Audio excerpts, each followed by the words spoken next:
शिव और सती का विवाह। दक्ष प्रजापति की कई पुत्रियां थी। सभी पुत्रियां गुणवती थी। फिर भी दक्ष के मन में संतोष नहीं था। राजा दक्ष चाहते थे कि एक ऐसी पुत्री का जन्म हो जो सर्वशक्ति संपन्न हो एवं सर्वगुण विजयी हो, जिसके कारण राजा दक्ष एक ऐसी ही पुत्री के लिए तप करने लगे। तप करते करते अधिक दिन बीत गए तो भगवती आद्या ने प्रकट होकर कहा कि मैं तुम्हारे तप से प्रसन्न हूँ। तुम किस कारणवश तप को कर रहे हो? तब दक्ष ने तप करने का कारण बताया तो माँ बोली, मैं स्वयं पुत्री रूप में तुम्हारे यहाँ जन्म धारण करूँगी और मेरा नाम होगा सती। मैं सती के रूप में जन्म को लेकर अपनी लीलाओं का विस्तार करूँगी। भगवती आद्या ने सती के रूप में दक्ष के यहाँ जन्म ली। सती दक्ष के सभी पुत्रियों में से सबसे अलौकिक थी। सती विवाह योग्य हो गई तो दक्ष को उनके लिए वर की चिंता होने लगी। उन्होंने ब्रह्मा जी से इस विषय में परामर्श किया। तब ने कहा कि सती आद्या के लिए अवतार है। आद्या आदि शक्ति और शिव आदि पुरुष है और सती के विवाह के लिए शिव ही योग्य और उचित वर है। दक्ष ने ब्रह्मा जी की बात को मानकर सती का विवाह भगवान शिव के साथ कर दिए और सती कैलाश जाकर शिव के साथ रहने लगी। भगवान शिव के दक्ष के दामाद थे, किंतु एक ऐसी घटना घटित हो गई कि जिसके कारण दक्ष के हृदय में भगवान शिव के प्रति बैर और विरोध भाव पैदा हो गया।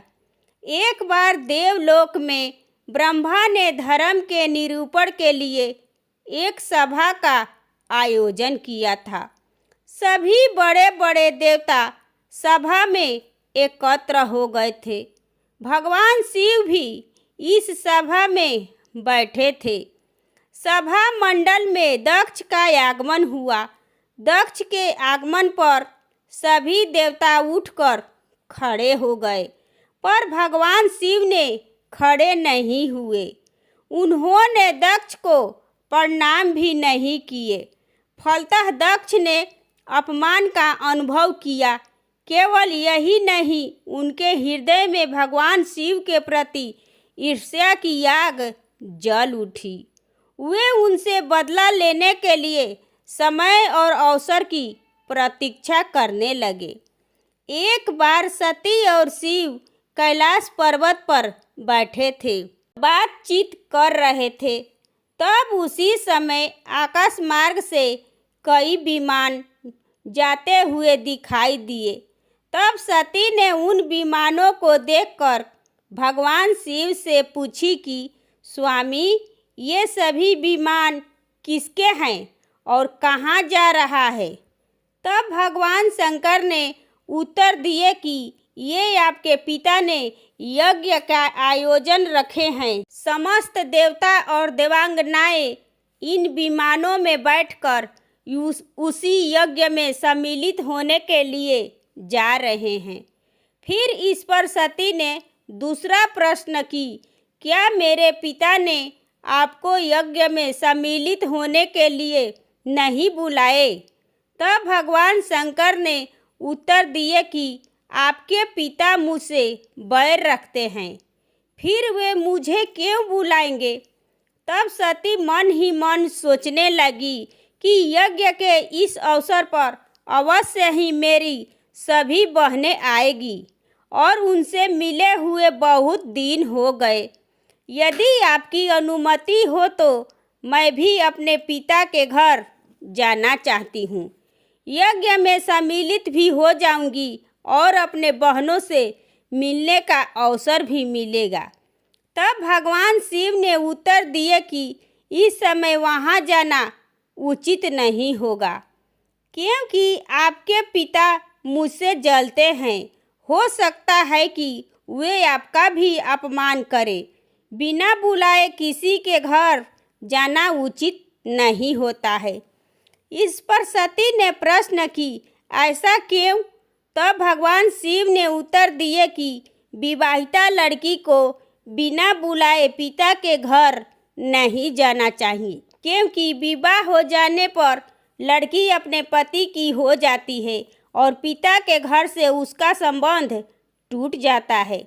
लेकिन सती पीहर जाने के लिए हठ करती रही और अपनी बात को बार बार दोहराती रहती थी। तब उनकी इच्छा को देखकर भगवान शिव पीहर जाने की अनुमति दे दिए और सती के साथ वीरभद्र को भी भेज दिए। घर में किसी ने भी सती से प्रेम पूर्वक बातचीत नहीं किए। दक्ष ने उन्हें देखकर बोले कि तुम यहाँ मेरा अपमान कराने आई हो। अपनी बहनों को तो देखो, वे किस प्रकार भांति भांति के अलंकारों और सुंदर वस्त्रों से सुसज्जित है। तुम्हारे शरीर पर मात्र बांधवर है और तुम्हारा पति शमशानवासी और भूतों का नायक है।